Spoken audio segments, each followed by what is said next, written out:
America's election headquarters, and it's down to the wire for Hillary Clinton and Bernie Sanders in Iowa. The latest Quinnipiac poll shows Senator Sanders with the edge over Clinton. Compare that with the latest Fox News poll out of Iowa, which has Mrs. Clinton leading by 6 points. Both polls make it clear this is a very tight race, and ground game is going to be key. Bernard Whitman was a pollster for former President Bill Clinton and is CEO of Whitman Insight Strategies.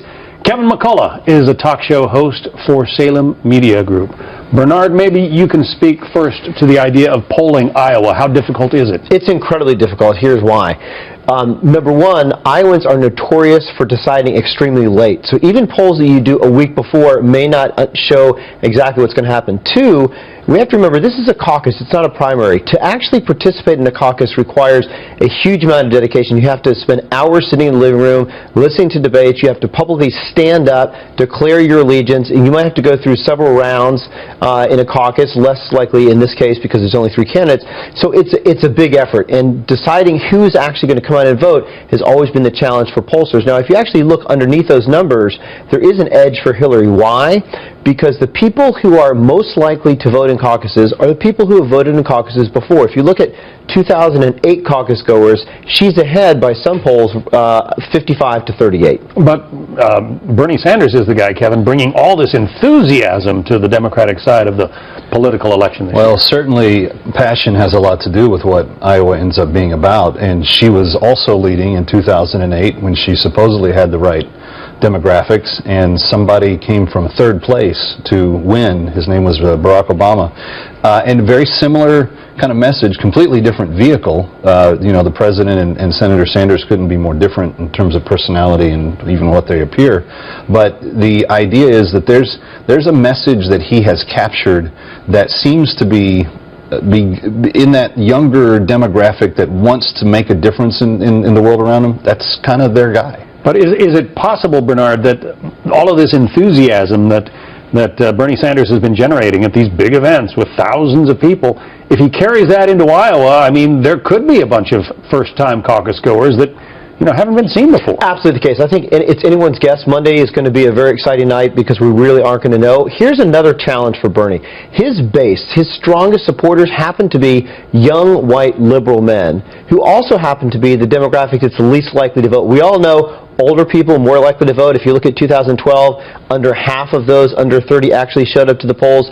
3/4 of people over 65 showed up. So older voters more likely to vote, less likely to support Bernie. But at the end of the day, he very well might be able to edge Hillary out. Throw out 2012 because Obama was an incumbent. Really, 2008's the better analogy. And I really do think that, I'm not saying it's a shoo-in, but you heard Senator Sanders say on the heels of the White House just a second ago, we're expecting a big turnout. If they're upwards of 250, 280,000 for the Democrats for that night, I think you're looking at a Sanders upset. He also answered the question a lot of people have been asking him about a possible endorsement from the president. It seemed like President Obama sort of gave an almost endorsement of his former Secretary of State earlier in the week. Here's what Bernie Sanders had to say about that.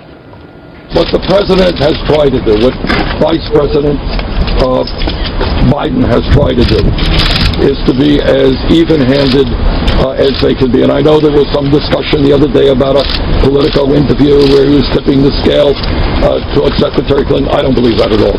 I think he and the Vice President have tried to be fair and even-handed in the process, and I expect they will continue to do that.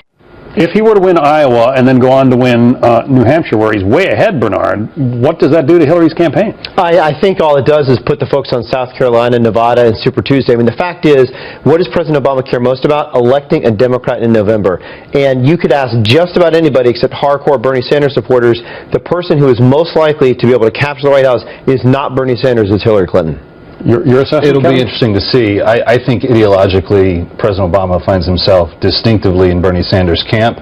He's got to play the chairman of the party and be fair to everybody, so he's kind of in a tough position. But I think if you're talking about real ideology, I think he's a Sanders guy. But sticking with you for the moment, if Hillary loses Iowa and New Hampshire, I think she's in deep trouble. I think it's 2008 all over again. Really? Yeah.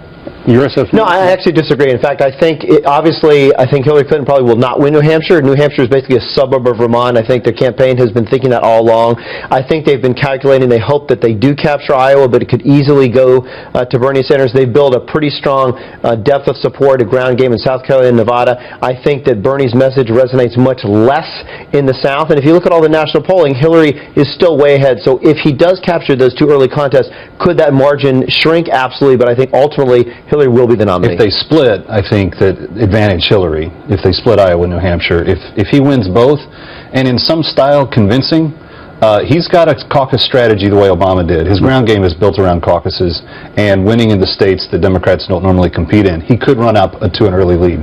Kevin McCullough, Bernard Whitman, thank you. Thank you, John.